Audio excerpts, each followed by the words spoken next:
I mean, being able to infest first Bloodseeker, the Pango ult, the Batrider ulti, there's a big save potential in this game, which is pretty damn nice. I feel like it's another type, one of those Liquid lineups where they kind of want Nisha to eventually carry the game. Like, it's not the Lifestealer's job to carry the game. It's similar to last time. I don't think Sven's job was to carry that game. I think it was Storm. So you're in a similar position. I think Lifestealer thrives when he has a mid carry who he can just play through, buff up. I mean, this is something Liquid played with going back to that TI, right? The Lifestealer infest on the mid-game Pango. I mean, this is a setup that they really like to play through their mid laners for, and that's where the hero excels. I do like Lifestealer in that role. So I think the pick makes sense in that regard. But a lot comes down to the lane. Like, this Veno Lifestealer lane needs to win versus the Bat Visage. And this is the start you want. Can you get the deny? You cannot. Pretty much guaranteed that somebody's going to be dying once you get galed like this on the bounty runes. And sure enough, Liquid secure themselves the opening first blood of the game. Does go to Veno. Maybe not what Liquid wanted there. They wanted it on one of the cores. This top lane is just, it's a bloodbath of a lane. Because Veno Lifestealer want to all in the Visage level 1. And at the same time, the Visage Batrider are incredibly deadly in the trade with Soul Assumption. So I don't think you can all in them here. I feel like this lane is just going to be screwed for Liquid over time. Even with the first blood helping, I don't think Mickey is going to have fun up here. I really don't think he is. I think Veno sucks versus double range lanes, and I think he really sucks versus the Visage lane when you can't trade. And yeah, I don't know if this lane is playable as long as 33 has mana. I was literally just about to say the Lifestealer is going to be low all the time, so you're going to get constant thirst stacks for Lifestealer, but it turns out the thirst actually helps them win that lane by having vision of the Lifestealer in the trees. So if the top lane wins for Tundra, they're going to win the other side lane from the thirst benefit as well. That's why this lane is ultra important for them to go their way. I feel like Tundra's pretty favor here, honestly. I think the Liquid draft is very powerful if we get to the late game, because Queen of Pain, Lifestealer can carry this game. You have Empower on top of it. There's a huge amount of stack potential, as the panel talked about, but I don't see Liquid doing well enough to lanes to stop the aura momentum that's going to come out from this Visage. Like, Pipe is disgusting here for Tundra. The Crimson Pipe is absolutely disgusting here for Tundra. You have a Purge, but I'm worried. I think Liquid are potentially in a lot of trouble this game. Yeah, this is looking like an even more one-sided game than game one. Yeah, you just can't enter top lane for Mickey right now. He is getting absolutely destroyed. There's nothing stopping 33 from just ferrying Mangos out this lane forever, because he knows every Mango is a Soul Assumption. Every Soul Assumption is HP that Mickey cannot regenerate because he cannot hit heroes on this lane. This is going to be a struggle of an early game for Liquid. They're going to have to push through it. Again, I point towards Nisha. Queen of Pain is going to have to make some rotations and gain some momentum back to push them into that mid game where the stacking and the efficiency between the Shadow Demon and the Mag can go to work. Am I crazy, or the Lifestealer matchups here? I don't know. I just look at it and I feel like he's just getting kited a lot. There's some fairly mobile heroes, or maybe some heroes that just, like Visage isn't mobile, but he won't necessarily care if Lifestealer's going on him because he could just stone for him, you know? Yeah, I mean, I go back to, like, what is Lifestealer's job in this game? I don't know if his job is necessarily to just go in and kill heroes. It's like the Sven one. Like, maybe he'll kill one hero in the fight, but his job is to keep the Quap alive. And the Quap is the big damage here. He does have Empower. Mag Lifestealer can be really obnoxious if you get Infest Bombs going, stuff like that. It's just the early game is going to be a struggle. I never want to play Lifestealer into a non-melee offlaner. I feel like it is always a bad time. Yeah. But they're doing okay. They get the lane in, they get the 3-minute Lotus. That's pretty nice. And of course, Nisha's winning mid while this side lane action is happening, which is the biggest thing for Liquid. They want the Queen of Pain on top. They want the Queen of Pain in a position where you can dominate the runes, maybe make rotation with the ult. At least shut Malring down, because what happened last game with 16-0 was... that cannot happen again. Yeah, seriously. So putting an emphasis on shutting down the stand-in mid laner. But Tundra still heavily succeeding in the side lanes and are likely going to continue to do so. I mean, the other thing that makes the Liquid lineup slow is the lack of stun, so there's always TP out potential. I mean, I ask you, Cap, what is the best spell in Dota 2? Black Hole. No. Friendship. But what is the next best spell in Dota 2? Dedication? Teleport Scroll. Oh. Love? Dedication? Yeah, friendship. What is this, a wedding vow? Friendship, dedication, and love. FDL. I don't want to be reminded of that. You know, there's a player in this series who's actually part of FDL. AUI. That was his old school. Yeah. He probably doesn't want to be reminded of that either. It was all his friends. All right, well, we got level 3 Veno, so even if it is non-melee matchups, Veno can still be kind of annoying, so maybe he'll be able to create a little bit more space for Lifestealer to be able to bounce back. As you can see, Skeeter is totally free farming. Every single time they've gone onto him, he's been full HP when they do so, and they're unlikely to kill him, and so he just goes back to full HP off of healing. He's getting thirst boosted off top, and Shadow Demon Mag is not an aggressive lane. Shadow Demon Mag is a lane. Maybe you get a cheeky kill off like level 2 Shadow Poison, but you're not winning the trades. They're getting gone on bottom again. Just setting it up too easy for Sox on these double dunks. They're going to go for the kill on the Sox, try and trade out here, but Zai won't be able to commit. In fact, he needs to use the Skewer to get away from Skeeter, and Skeeter might be able to just commit here with a Blood Right. It lands on him, and Zai is dead. Skeeter gets the double. Boy. This early game. Die to neutrals. What was happening? He suicided. So that was intentional? Yeah, you're getting nothing off that. Gale lands top. He can always TP here. Gonna try and walk it off. I would think I would have just TP'd to tower. Can always TP here. Yeah, I mean. Okay. Could always. Maybe he just wants to stock up more TP scrolls to use them later. That's a very important the best kill. Or second best skill in Dota. I'm telling you, yeah, it is the second best. I mean, friendship is more powerful than a teleport. Nisha, you really gonna go for this? We got it. Oh, wait, did he? Yeah. Oh, he did. Pushed away, gets the blink. Nisha, Maureen's gonna run him down. He needs some help. Shield crash doesn't actually land. Is that gonna be enough for Nisha? No, it's not. Swashbuckle finishes him up. Immersion is gonna trade out his life though, dying to Insanity here. Now Boxy's gonna be slowed down. Maureen not gonna chase after him though. That was weird. He picked up the DD, but also came up with a message that it denied the DD. Wait, really? Must have been. Oh yeah. Yeah. That's why he denied it. He denied it spiritually. You know, the game said, you know what? You were close enough. We'll give you the deny for the stats, but Nisha gets the bottle, of course, because he gets the refill. Yeah. Yeah, Nisha's Nisha, so. Nisha pulling out some hacks here. Well, Nisha needed a whole lot more than just a double damage. I mean, honestly, if I were Nisha, I wouldn't be pulling out the scripts day 1. I feel like that's a little brazen. No, that's true. Like, you pull out the bottle scripts, you know, day 4 or 5 when no one's looking. I mean, at least wait for the second group stage to start. Yeah, yeah, that Skewer is only going to do more harm than good. He's going to leave the last hit to Skeeter. Very nice from Soxa. Wants to make sure his carry is happy and healthy. Destruction continues here in the early game. All 3 lanes going favorably for Tundra. Saddest part about that not denied rune mid was that Nisha used it to try and survive, so he doesn't even have it to make some move. And yeah, this is consumables well worth it for Tundra. They power up their cores, and Mikke is going to continue to struggle here because he does not deal with birds at all. And there's not a lot that deals with the birds in this game. Like, Queen of Pain is great later, but not too good in the early game.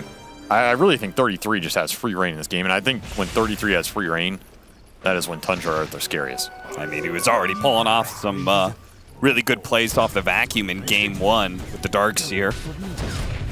Now with a Vistage, quick execution. Boxy goes down, and Zai not only gonna watch and do nothing about it, but will not be able to get the Skewer down the hill. Maureen intercepts him and finishes him off.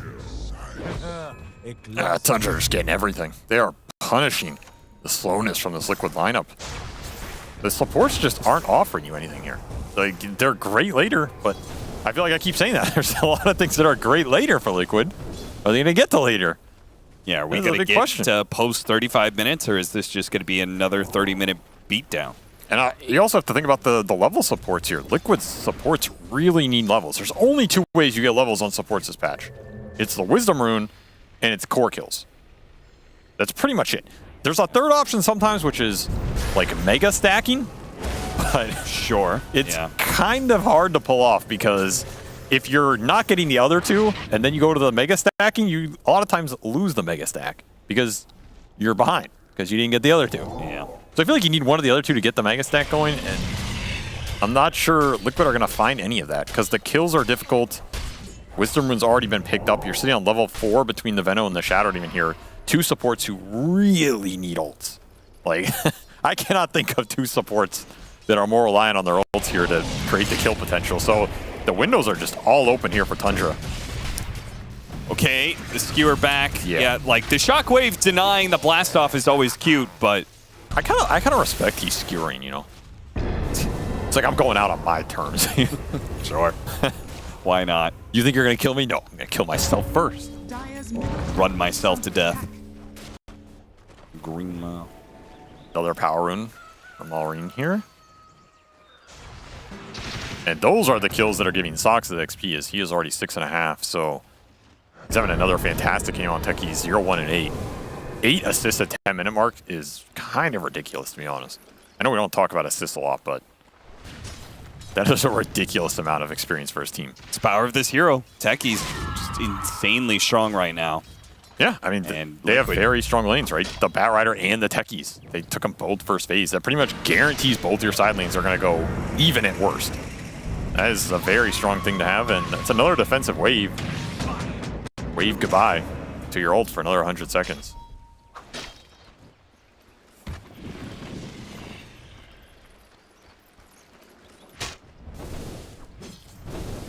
Vlad's soon to be drums for 33. So he's going to be building into those big auras. We've got Witchblade for Nisha, but he's not even done with it yet. His is rather slow for a lane that he was supposed to be very dominant in. RP going to go out. Insania going to use everything here, but it's nowhere near enough. Skeeter goes down to half health, shrugs it off pretty easily. He does get a lot of stacks put onto him, so this last one is going to do a lot of damage. Not quite enough by itself. And instead, he'll get the kill on Boxy. Okay, this is...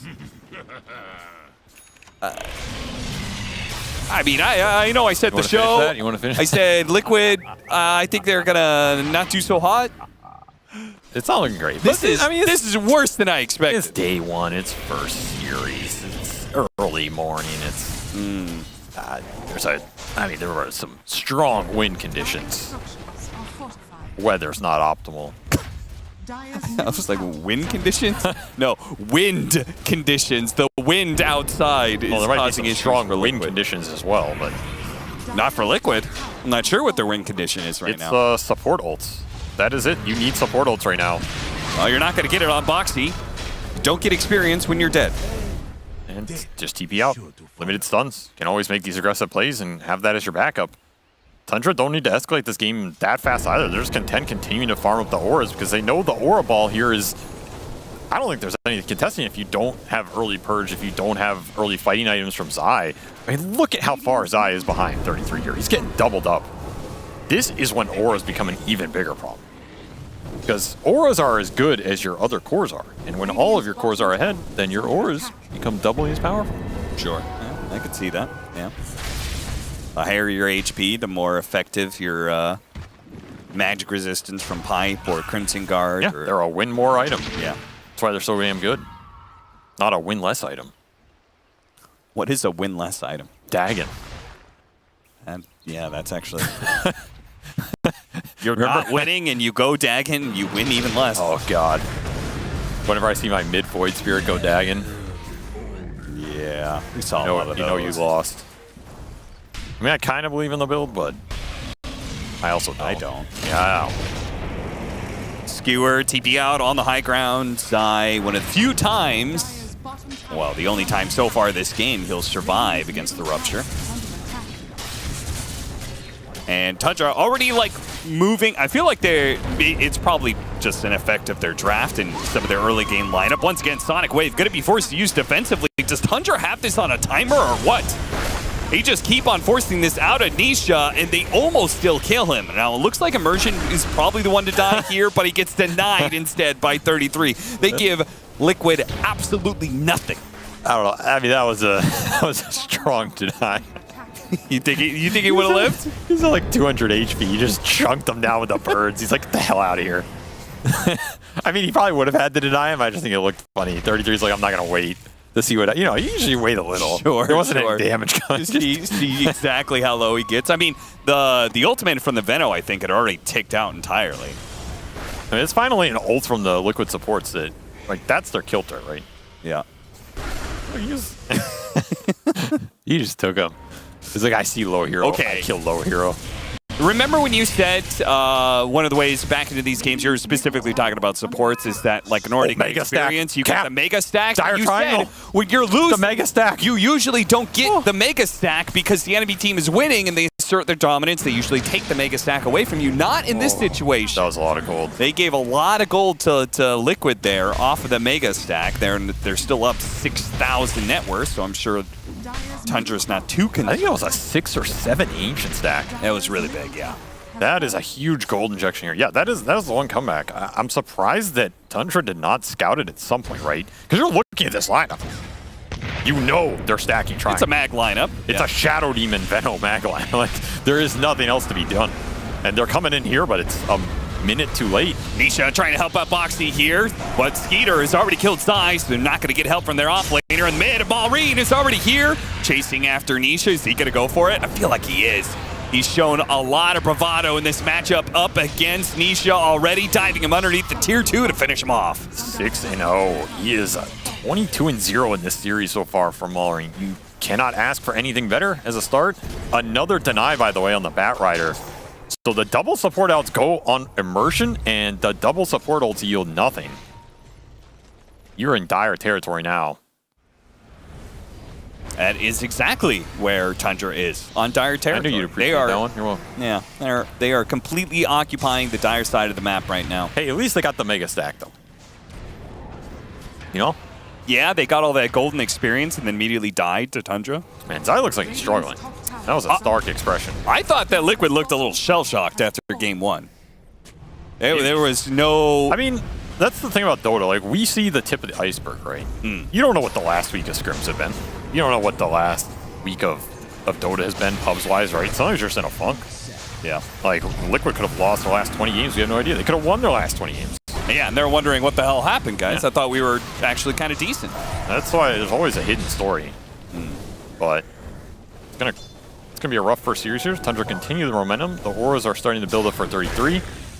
Very comfortable in this hero in the progression. We're gonna need some big comeback plays from Liquid. 10k down. You do have some team fight potential here. You can use some Veno wards to give you the vision, set up the fight, come in with a big RP and a Sonic Wave. There's some AoE comeback potential. I'm sorry, I just don't believe in that. Okay. I mean, it didn't happen in game 1. I don't think it's going to happen But in do you game believe 2. in magic? I feel like game 1, it was easier to actually get the RP. Thank you. I'm going to have that song stuck in my head for the rest of the day, by the way. Blink Dagger soon for a Bat Rider. Nobody knows the Bat second Rider. line. Yeah, no. Zai is dead again. Cannot TP from the birds. There's no friendship to help him. I mean, Zai at least, he had a good time in lane in game 1, Yeah, he was having a much better time around. The team Oh, play. the mine drops immediately after the blast off. That's going to ensure some big kills here. he got Nisha a tries to courier. push him away and TP out, but no. Denied by Skeeter. BKB kills him, cuts him down. Will finish off with the third deny on Immersion in this single game. That is some hazing right there. I feel like every fight is Immersion gets denied, there's a defensive Sonic Wave, and then Liquid die. And I feel like I've seen that 4 times. It's the same movie on repeat. He did get a courier with that Sonic Wave, it's worth noting. Did pick up Skeeter's courier. Big kill. Wow. We're back. I mean, you gotta take every little victory. Mickey does have Deso armlet here, so single target burst with power. There's a little bit there if you can find an isolated target. Yeah, if you can lock down these heroes long enough to actually kill them. But otherwise, it's going to be Bloodseeker thirsting away, or, swashbuckle on out, or the taser goes out from the techies. I mean, you also already have Boots of Bearing up for 33 as well. A very strong item in this game versus all the slows Liquid are proposing, as well as kiting the Lifestealer. That is just going to be devastating in these fights that you got to be able to stick on. So basically, this game is now, maybe you find some RPs off the Blink. Zai's trying to farm. or that's it. There's not a lot of comeback potential left in this game, as the auras are slowly closing it out. You already have Blink up on Immersion. He just rushes it here. Pretty interesting choice, actually. I don't know if they actually need the Blink in this game, because they're just going to force the issue with the ball. What else would you get, though? Just more auras. He could build a pipe, right? You can get a Glimmer. You can build a Force Staff. It's like this type of thing. Like, do you want to be blinking in? You don't think you need to. He'll pay the price. No deny there. Sania gets a little bit too close here. Does have the Glimmer Cape, but Sentry preemptively dropped down by Liquid, trying to cover Insania. The damage coming in. The Blood Right is not going to go out on time. Mickey starts getting on top of the Vistage here. Turns around, goes for Malrine instead. But he's pretty high. Oh, Sonic Wave. Nisha, again, defensive just to be able to get away, get the blink out. They get a skewer back onto 33, not really caring. Stone forms underneath the tier 2 tower. Malrine still going strong, is finally going to take out here, but that's just the Aegis. Look how low everybody on Liquid is. The Bloodseeker is zooming around right now, and he's got a BKB too, so he could commit if he wants. The Blood Right doing even more damage, finishes off the Shadow Demon. That's all he goes for. Honestly, yeah, Malrine's got a better idea of it. Let's go kill him, man. This guy has no fear. No reason to have fear in this game. Another ridiculous performance from him as Tundra set the plate and he is feasting on Liquid's bones. 13K at 20 minutes. And the ball is just heating up. We haven't seen Tundra group that much in this game. That's when their lineup's scariest, in my opinion. This has just all been skirmishing. So it's only going to get worse from here. Yeah.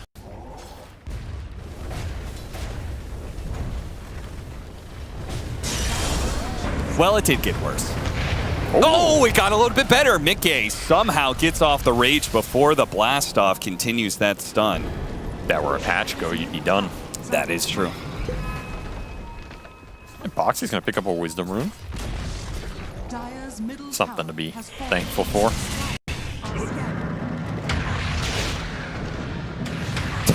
He just has a Vanguard. I mean, he did finish Blink. He bought it out. That'll give him Blink RP potential. It's good he got something at least.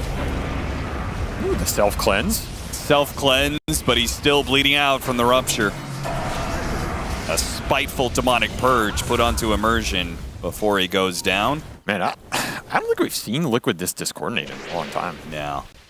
I mean, I'm not going to put like too much on it, you know. I think they're a team that does get better over the course of a tournament. We don't know what factors are there, but it's not a first series that is going to instill fear in your opponents. Whereas Tundra, they're just going to play this tournament without any because, I mean, you have stand-ins. Like, that is the benefit of stand-ins. Nobody ever feels any pressure. And when you have stand-ins like these. Unless it's Seb, I guess. Wow. Because, you know, at some point he's going to kick you. Nice team. I think I'll join it. 25-5, 17,000 net worth lead for Tundra. And away they go. Smoked up and just waiting for any hero to show their face a little bit too far out. I think they want more than Insania, but Insania's the only one showing. It was a bait, though. They'll get a kill for this. Immersion quickly dies. Insania's still going to fall, though. And it looks like it's still looking like a great fight. RP, never mind, underneath with the big damage.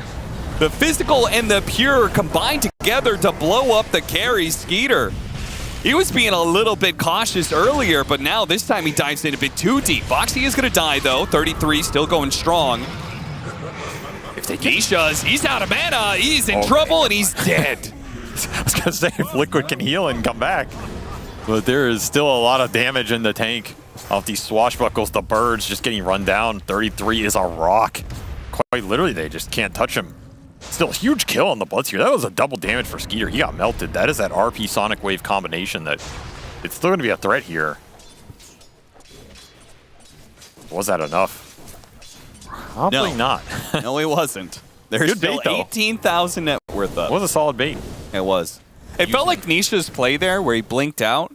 Felt like one of those, that was one of those desperation where you get a small comeback and you're like, guys, we need to get more off of this. The only way we win this game is if we get more, but then you just kind of inevitably go too far and kind of throw away the small bit you had going. That's what I AC for 33. So that is terrifying. Yeah, this is no Crimson Guard pipe sort of deal. He's going for a much bigger scale on this Visage. And you could, and this type of itemization is a lot better on him now because he's universal. Zero gets significantly more base damage. You get a pretty decent Grave Chill in the fight, and suddenly you're just right-clicking for a decent amount of damage. Yeah.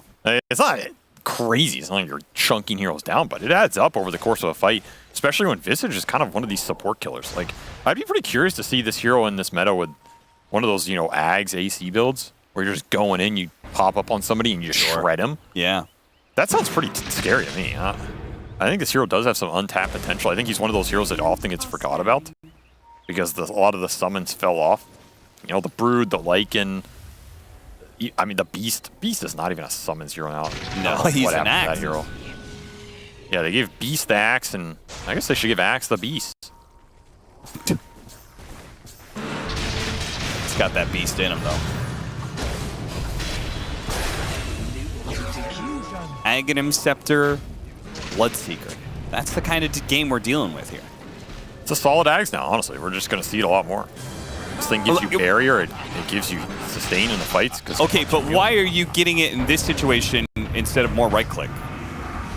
Because he has AC Visage. Okay, they're swapping roles.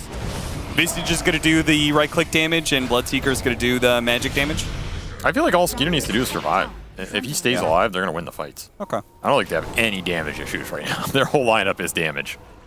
And they're ahead by a decent margin. So Ags is one of these items that does make you really tanky with the new barrier. It's an interesting choice. I think Scotty was also pretty interesting here. I mean, Asher to win the man fight against Lifestealer was my idea. The Sonic Wave comes out. Once again, there is that reaction ability, but the Infest is not going to be enough to save him. TP out immediately. He gets away. Zai trying to make a move on the other side of the map. They showed 3 heroes at top, so he wants to get this pick off on 33. Not an easy kill to get, but if you can skewer him back, maybe could have been possible. I don't know if 33 cares, honestly. Look, he's got stone form. He is very tanky. Even those familiars rip it apart. Yeah, that's what I'm saying, man. This hero right-clicks for a lot. He's a human shredder. Or a bird shredder, I should say. Yeah, I don't know who's skewering who here, but... Well, this fight is already over. It's just a question of who's going to die in it on the side of Liquid. And it looks like it's just Boxy. The rest of Liquid keeping their distance. And 33 saying, guys, just keep going. They can't fight us. Nah, this game's over. I feel like it goes down to the side lanes. Like, you have a winning mid lane for Liquid, but Pango can usually skirt out of those. I just don't think Co-op can create enough tempo to get out of these side lanes. And I think the side lanes are damn near impossible here. I mean, this game makes me feel very excited. GG is going to be called out pretty quickly here from Liquid. Again, another thing. I don't actually know the timer on game 1, but it felt like it was something.